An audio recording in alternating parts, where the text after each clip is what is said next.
Selamat sore. Sekarang sedang bersama salah satu bintang tamu yang dari kemarin saya kontak untuk datang ke studionya Tulang Punggung. Kita kembali ke konten ngopi senja, ngobrol happy sepulang kerja. Kita sekarang sama salah seorang perempuan yang menghuni lantai 3 prioritas. Apa ya? Ini banyak misteri dia di Mbak Satu ini. Banyak misterinya karena banyak teman-teman yang kurang tahu tapi sering melihatnya loh. Mbaknya ini tinggal di mana ya? Di unit apa ya? Kita perkenalan saja. Mbak Monik. Hai, wanita dengan banyak misteri. Banyak misteri. Soalnya Mbak Monik itu kan kalau misalkan naik lift itu, teman-teman banyak yang ngomong, "Wih, ada yang rambutnya pirang di prioritas." Tapi siapa ya? Kan nggak ada yang tahu. Prioritas nggak ada prioritas organik di prioritas. Mbak Monik, nama lengkapnya siapa? Aduh, kayak mau uan aja sih. Ya nggak mau, pengen penasaran namanya, nama lengkapnya itu. Nggak dibayar name-tagnya ya. Iya, coba. Namanya Monika Devi Gunawati. Monika Devi Gunawati.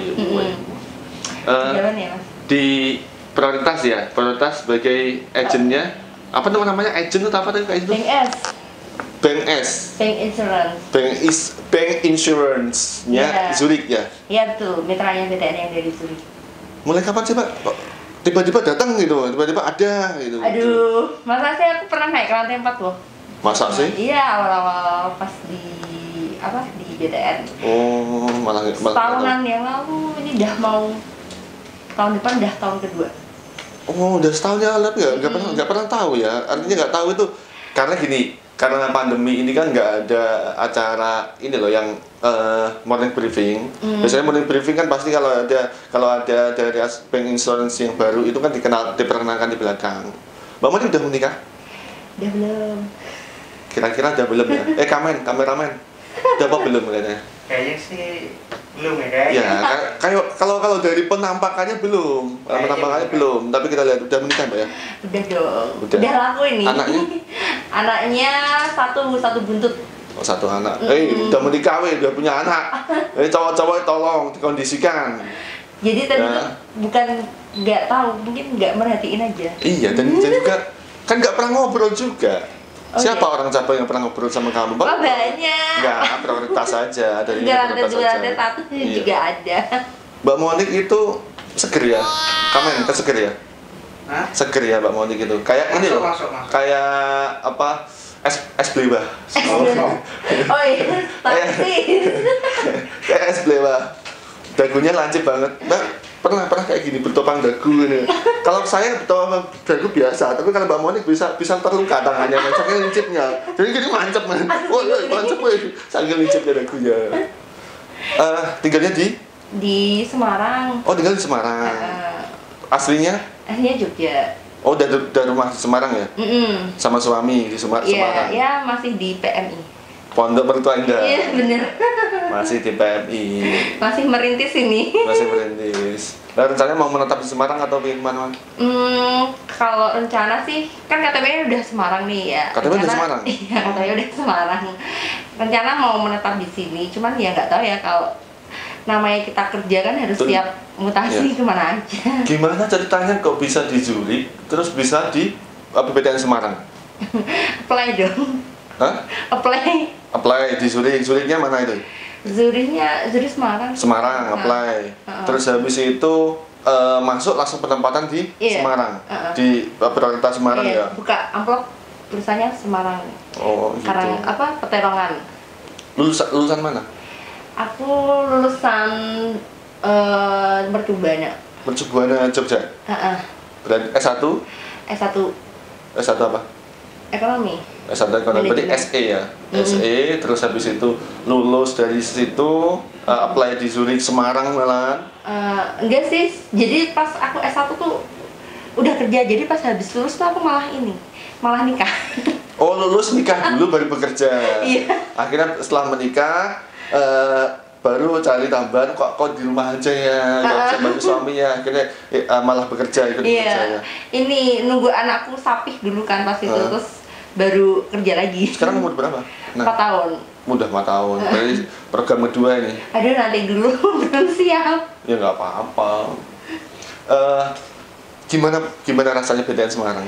Kan Kalau aku tanya kepada pegawai organiknya BTN Semarang atau teman-teman yang udah memang statusnya BTN Semarang kan memang dari organnya BTN. Kalau kamu kan organnya luar yang berkantor di BTN Semarang, rasanya gimana sih? Ya puji Tuhan teman-teman di prioritas sih welcome ya. Jadi kita ya menyatu membaur gitu, nggak tersekat-sekat gitu. Kalian sering nongkrong nggak sih dari prioritas itu?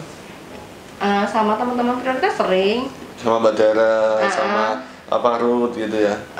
Prioritas itu Mbak Dara, Ruth, Mbak Novi. PBO-nya kan 4 tuh. Iya, sekarang 3. Ruth, Mbak Novi, Mbak Jenny. Mbak Jenny. Terus sama talernya Mbak Dara. Talernya Mbak Dara, CS-nya Dika. Sering nongkrong nggak kalian? Nongkrong. Tapi nggak yang dolan-dolan gitu loh. Oh, paling pulang kerja nongkrong di mana? Masalahnya kan PBO-nya mak-mak semua tuh. Iya betul, mak-mak semua. Dan gini teman-teman, prioritas itu unit yang bagi saya itu unit apa ya? Gini ya. Apa unit TCR ya? Unit penagihan ya. Unit penagihan itu unit yang ibarat itu kadang-kadang dilupakan. Masa sih? Iya, serius dilupakan. Artinya dilupakan itu kayak gini. Kemarin foto waktu perpisahannya Pak Eri, itu kita nggak dipanggil, men. Masa sih? Dipanggilnya terakhir, men. Apa gitu? Jadi sampai MC-nya lupa. Iya, apa lagi yang belum dipanggil? Akhirnya kita panggil belakang.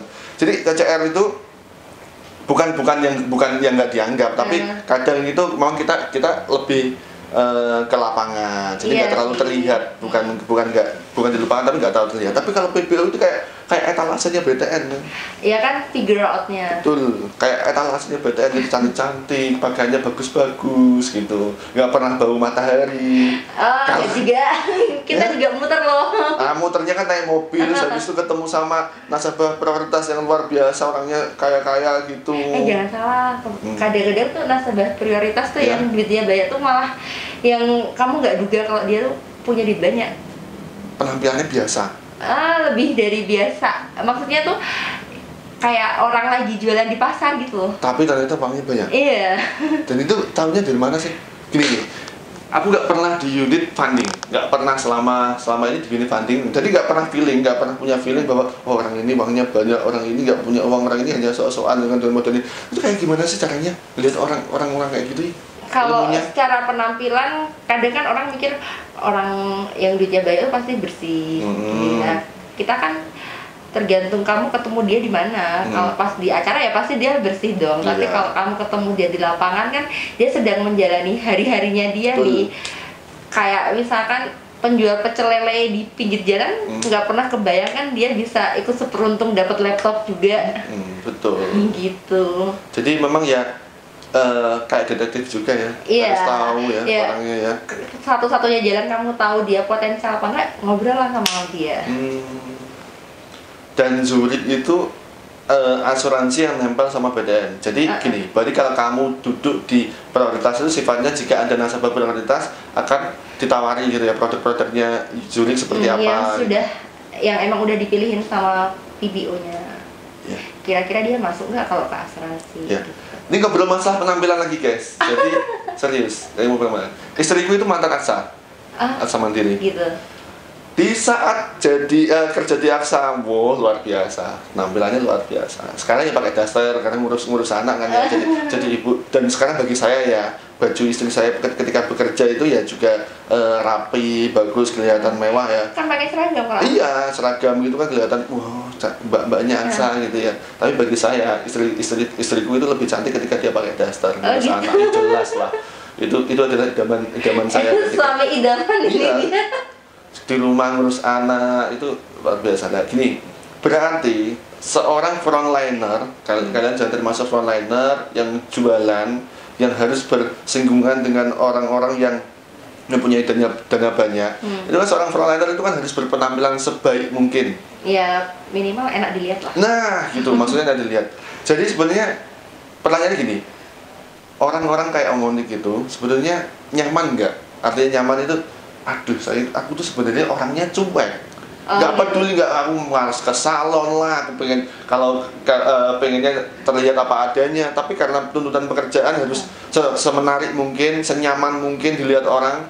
Itu sebenarnya kayak gitu nggak? Tipe kamu kayak gitu nggak? Ini aku hari ini adalah aku yang dandan paling nyaman, maksudnya tuh biasanya kan kalau kita awal-awal, apalagi awal-awal masuk di BTN kan harus pakai bulu mata tuh. Iya. Dan teman-teman funding juga kadang ngakalinya mereka pakai extension bulu mata. Oh iya. Aku sekarang udah nggak pakai itu, udah capek. Benar.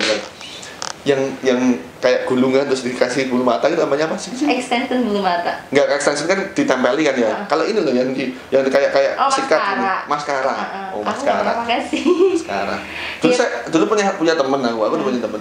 Dia tuh sering pakai maskara. Tapi kalau tak ajak naik motor, pasti kelilipan maskaranya masuk ke mata. Saya kalau di bulu mata dikasih maskara tuh kaku gitu. Oh, gitu. Kalau aku yang aslinya ya kalau pas liburan nggak kemarin di rumah ya enggak make up sama sekali. Sekarang ini penampilanmu yang paling nyaman bagimu? Yang versi dandan yang paling nyaman tuh yang hari ini soalnya nggak pakai banyak pernak-pernik, nggak pakai apa namanya foundation, BB cream gitu, nggak pakai kan tadi. Jadi ceritanya hari ini tuh aku barusan pulang dari Jogja, naruh tas di rumah terus langsung OTW kantor. Jadi belum sempat make up apa-apa ya? Make up pakai alis sama eyeliner sama lipstick aja. Pernah sih nggak pede? Pernah. Pasti sering ya cewek itu ngerasa nggak pede. Sedangkan kalau cowok ya udah. Dulu saya sahabat zaman SMA aja sabun mukanya masih Lifebuoy. Gak pernah pakai sabun muka kan. Entah itu Pond's apalah bentuk apa gak tahu ya. Lifebuoy itu habis dipakai di pantat langsung dipakai di muka gitu, gak pernah macam-macam. Kalau tapi Lifebuoy itu keras banget, beneran jadi kering. Iya kering banget, makanya itu wajahku, makanya sekarang tercetaklah seperti ini. Wajahnya juga keras kayak gini. Yang penting hatinya gak kering ya. Alhamdulillah, hatinya selalu dipenuhi kehangatan dari istrinya kan? Iya pasti itu. Jangan istri orang loh. Kalau istri saya udah luar biasa. Istri orang saya paling anti, pokoknya istri. Jangan. Kalau hati nggak pernah kering, malah basah terus. Artinya basah itu kadang kalau lihat hujan itu langsung hujannya basahnya di luar, hujannya di luar tapi basahnya di dalam. Berdus milian. Mikir kebutuhan anak istri. Curcol. Jadi curcol ya. Jadi gini. Aku penasaran sama cewek-cewek yang berani bermake up lebih, artinya bermake up lebih itu rata-rata yang ada di BTN itu ya, khususnya BTN Semarang dan Kanwil. Itu biasanya cewek-cewek itu ya apa adanya, artinya apa adanya itu ya udah, yang pakai hijab, ya udah pakai pot bedak, lipstick dan lain-lain. Sedangkan kamu sorry ya ini, kamu kan juga mengecat sampai ngecat rambut juga. Akhirnya ketika misalkan kamu ya 4 orang jalan demo-demo pasti kamu itu rambutnya pirang kayak gitu. Sejujurnya nyaman nggak yang seperti itu ya? Kalau warna sih nyaman sih, soalnya kalau warna emang aku kan penasaran, coba tak warnain. Ini jadi sebenarnya tuh kecelakaan ngecatnya. Tadinya mau tak warnain dark brown. Sebenarnya anak-anak PBO pun mereka juga rambutnya warna-warni kok. Tapi nggak terlalu kelihatan ya? Nggak juga, Mbak Novi kelihatan. Oh iya Mbak Novi. Gitu. Nah, pertamanya warna dark brown, cuma bawaan rambutku sebelumnya kan pernah merah, jadi tuh nggak rata kan. Terus akhirnya dibenerin di salon. Ketemunya warna ini. Ketemunya warna ini, ya udah. Iya. Gitu. Kalau PBO rambutnya pirang, pantas ya. Kalau penagihan rambutnya pirang gimana ya? Misalkan itu kan malah jadi cepet bayar. Iya. Misalkan aku besok langsung ke salon terus pakai rambut pirang langsung, ini Pak bisa bayar gak Pak? Boleh seru bisa. Banget. Malah kayak londo kamu nanti. Didatengin artis bayar. Gini, menghadapi pekerjaan kamu kan sebagai ibu rumah tangga, sebagai seorang ibu, sebagai seorang istri, dan sebagai seorang pegawai profesional yang harus jualan produk-produknya sulit gak sih sebenarnya sebagai seorang perempuan? Kalau laki-laki itu santai kan, memang kewajiban laki-laki mencari nafkah. Kalau perempuan berperan di kantor sebagai pegawai yang harus profesional, ketika ke rumah harus menjadi ibu dan istri. Jadi gini, saat kamu mau memutuskan untuk menikahi perempuan yang dia bisa berkarir nih, betul. Ya jangan dipaksain dia juga harus sempurna dalam segala bidang gitu. Kalau kamu memutuskan nikah sama ibu rumah tangga nih, ya jangan paksa dia untuk bisa profesional sebagai orang yang bisa backup kamu secara keuangan. Betul. Jadi kamu harus memutuskan ketika kamu mau nikahin perempuan tuh, putuskan salah satu, kamu mau yang gimana. Nah kebetulan kalau aku kan memang sebelum kerja tuh, sebelum nikah kan udah kerja. Setelah nikah juga pengennya kan masih kerja lagi. Jadi dari aku ya sendiri sebisa mungkin balance, anak kepegang, kerjaan juga kepegang. Tapi memang kepegangnya urusan rumah mungkin tidak seperfeksionis ibu yang 100% di rumah. Gitu. Jadi Kamen, benar ya, saya potong. Kamen, ini note bagus ini, serius bagus. Kalau seorang suami memutuskan istrinya menjadi ibu rumah tangga, ya jangan berharap dia bisa meng-backup keuangan, gitu kan ya. Kalau seorang suami ingin istrinya menjadi wanita karir, ya jangan berharap kamu rumah ke backup 100% benar. Gitu ya, seperti intinya seperti itu. Iya. Harus ada pilihan. Harus saling ngerti. Berarti perempuan jangan dituntut untuk menjadi perfect, uang kepegang, rumah juga kepegang. Iya, jangan kayak gitu dong. Itu namanya kamu egois. Tapi suami memang nyuruh kamu kerja atau kamu sendiri? Jadi dari sebelum nikah kan dia udah kenal aku perempuan bekerja. Terus ya biasa kalau kita mau merit kan, ntar kita gimana nih ke depannya, kamu masih tetap memperbolehkan aku kerja apa enggak? Kalau dia oke, kamu masih boleh kerja, ya udah aku tetap kerja kan. Memang kalau aku sendiri kalau nggak kerja tuh rasanya aneh gitu. Berarti tipe wanita karir memang dari dulu. Ya sebenarnya sempet sih kan habis kan sebetulnya kemarin aku kuliah juga sambil kerja. Iya. Habis itu lulus terus nikah kan vakum 2 tahun tuh ngurus anak nyampe anaknya sapih kan. Ya 2 tahun itu walaupun aku di rumah tetap ngerjain kerjaan kayak misalkan online sopan atau yang lainnya gitu. Karena saya kalau aku pure cuma ngurusin dapur, ngurusin rumah sama anak tuh mungkin perempuan beda-beda ya, ini versinya aku tetap masih pengen ada hal yang tak lakuin lagi gitu. Betul. Jadi masih kok aku cuma segini sih, aku tuh punya kemampuan. Kok sayang banget ketika aku di rumah hanya ngurus anak, sedangkan aku bisa bantu suami. Berarti arahnya ke situ kan, makanya untuk pengembangan diri sih sebenarnya. Gini, aku setiap hari 7 kali dalam seminggu itu ketemu sama anak, memang serumah sama anak ya. Ini lucu-lucunya anak. Jadi rasanya itu kayak misalkan pulang kemalaman aja, itu udah rasanya sayang banget, aduh sayang banget ya. Dan seharusnya aku pulang lebih cepat, aku bisa nemenin dia main sama teman-temannya, jagain dia kayak gitu ya. Kayak detik demi detik sama anak itu luar biasa berharganya. Sekarang pengen tanya, kalau perempuan itu sebetulnya menghadapi itu, aku yakin apa yang merasakan kamu rasakan, pasti apalagi ibu. Nah, cara menghadapi itu seperti apa sih sebenarnya? Momen yang nggak pengen kelewat sih ya nggak bisa dipungkiri ya, kekurangan ibu bekerja itu kan memang ada sebagian waktunya nggak bisa ketemu anak. Tapi ketika aku udah di rumah ketemu anak, ya udah aku sama anak full sama mungkin, dia ya? sebisa mungkin sama anak ya, walaupun grupnya nggak berhenti sih. Grup kantor kadang megang HP sambil dan ini kan udah zaman milenial, kita juga nggak bisa batasin anak kita nggak pegang gadget sama sekali kan. Betul, nggak bisa. Jadi anakku pun pegang gadget tapi tetap dengan pengarahan. Jadi kita kasih tontonan yang memang ada nilai edukasinya di sana. Kita nontonnya bareng gitu. Sulit banget untuk memblok anak untuk tidak megang gadget. Nggak boleh kayak gitu, malah nggak boleh. Seharusnya dikasih tahu tapi dengan porsi ya. Kalau menurut trikmu seperti apa triknya? Kalau aku sih gadget itu sarana belajar, karena seperti yang aku sendiri, aku tuh jarang ngajarin anakku conversation dalam bahasa Inggris, tapi karena dia nontonnya kartun dalam bahasa Inggris dan lain sebagainya, tahu-tahu dia bilang udah ngomongnya awesome, nice kayak gitu. Anak tahu dari mana? Akhirnya dari itu ya. Jadi ini apa yang anak memegang gadget itu harus ada feedback positif. Kan ada juga positif, jangan nonton yang macam-macam. Kamu nonton boleh, tapi nonton yang ini, nonton yang ini. Kan sekarang bisa tuh YouTube-nya YouTube for Kids. Iya, ada, memang ada. Kayak gitu, YouTube for Kids. Jadi emang di setting kayak gitu sih gadgetnya yang sering dipakai anak aku. Dan kebetulan karena masa pandemi kemarin kan mau nggak mau anak harus kenal gadget, karena gurunya kan ini apa namanya, daring, jadi dia belajarnya video call. Dan anakku sebenarnya sih tipe orang yang seneng ketemu langsung, bukan yang video call kayak gitu kan. Jadi sempet kesulitan pertamanya, Iya. tapi harus dibiasain kan. Dan kebetulan kemarin awal-awal pandemi kan WFH, nah itu aku manfaatin banget biar bisa tahu kegiatannya anakku kalau sama gurunya. Sepakat gak kalau aku pemikiran gini, Monik? Aku gak ketemu sama anak itu kan dari jam setengah 8 sampai jam 6 lah, 6 sore. Terus habis itu pulang jam 7 sampai dia tidur sekitar jam 9 itu aku jadikan 2 kali lipat kasih sayangku. Iya, harusnya kayak gitu. Iya, jadi kan selama pagi kita kerja, kan dia nggak ketemu sama kita.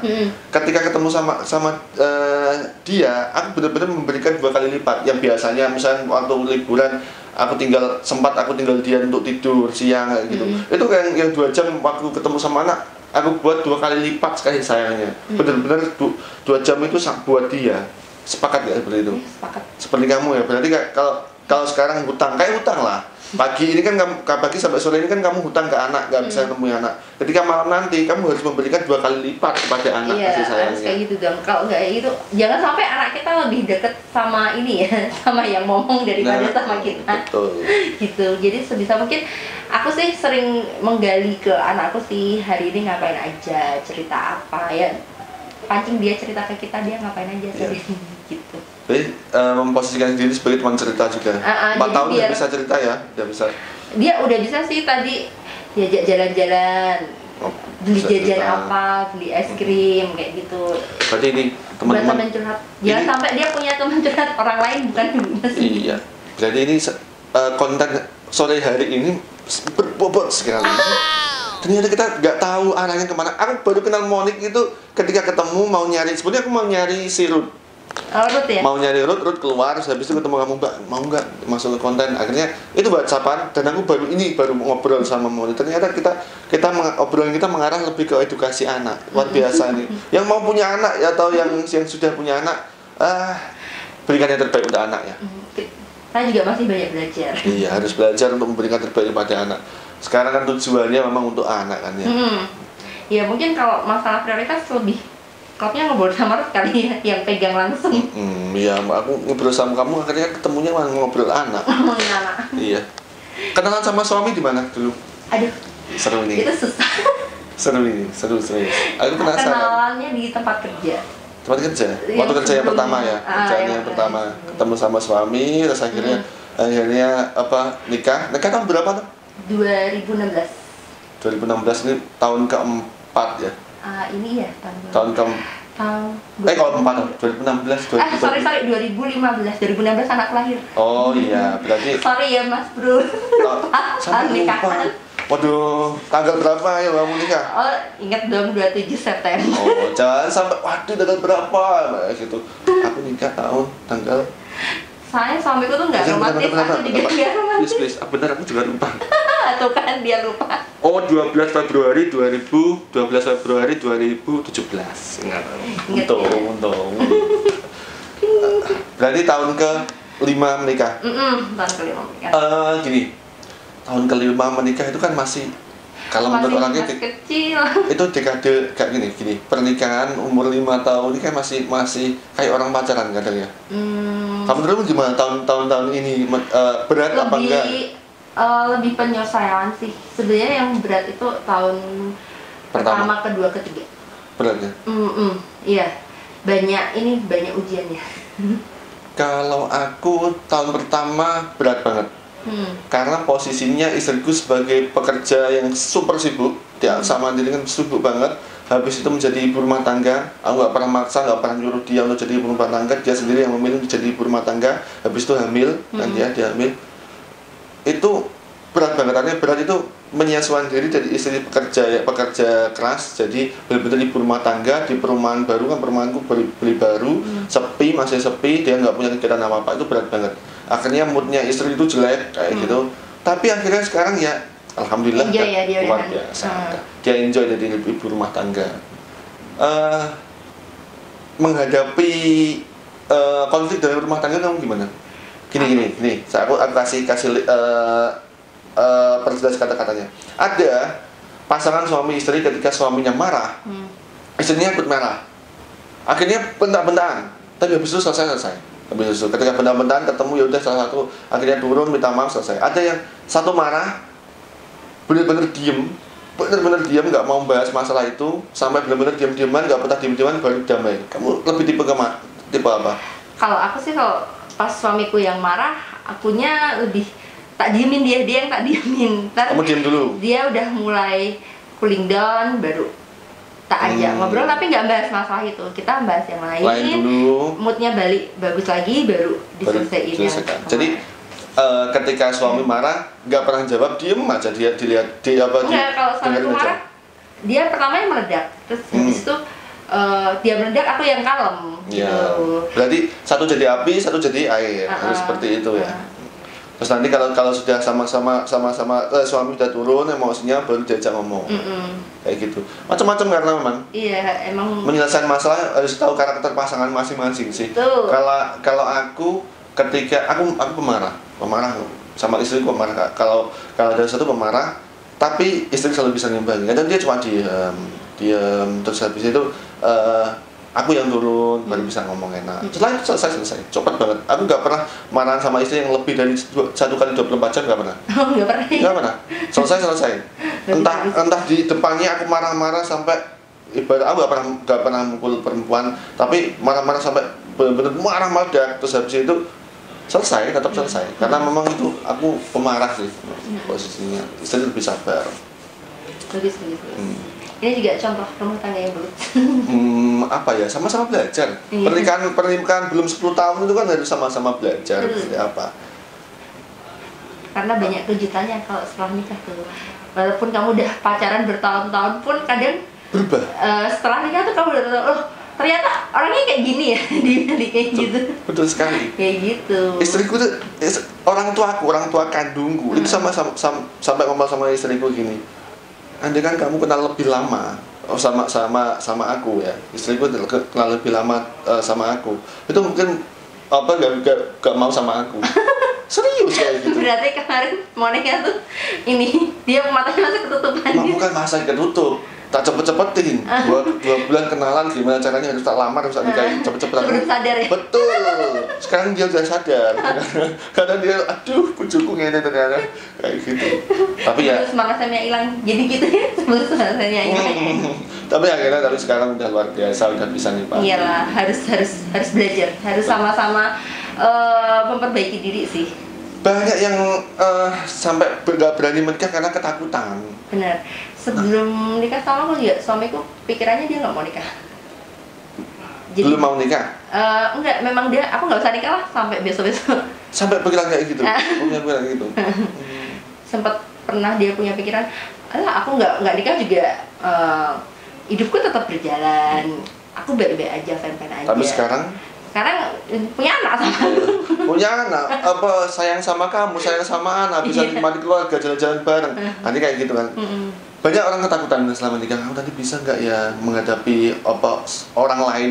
Istri suami kan orang lain, benar-benar orang lain yang masuk ke kehidupan kita. Keluarga enggak, ponakan enggak, tapi tiap hari kita kasih makan, kita buatin rumah segala gitu. Orang lain yang bisa menyatu sama kita kan gitu. Benar. Biasa bos. Ini obrolan paling berat, biasanya selalu hai. Aku nggak tahu, jadi tadi ngobrol sama kameramen nggak tahu ya aku mau bahas apa ya sama Mbak Monik ya, nggak tahu seperti apa beliau ini. Ketemunya orangnya bakalan kocak, orangnya bakalan serius. Ternyata larinya ke situ. Jujur belum ada, aku nggak tahu juga. Dia punya istri, tahunya kemarin tadi itu baru tanya, aku tinggal di rumah mertua, oh ternyata sudah nikah. Nggak ada yang tahu. Ya gitu ya. Obrolan kita sore hari ini semoga bermanfaat. Misterinya sudah terbuka. Misterinya sudah terbuka. Jadi kalau tahu Mbak Monik di kantor cabang Semarang jangan digodain lah ya. Tolong Persatuan Galangan BTN Semarang dikondisikan. Mbak Monik udah punya istri dan anak. Gitu. Terima kasih, semoga bermanfaat. Ya, sampai jumpa.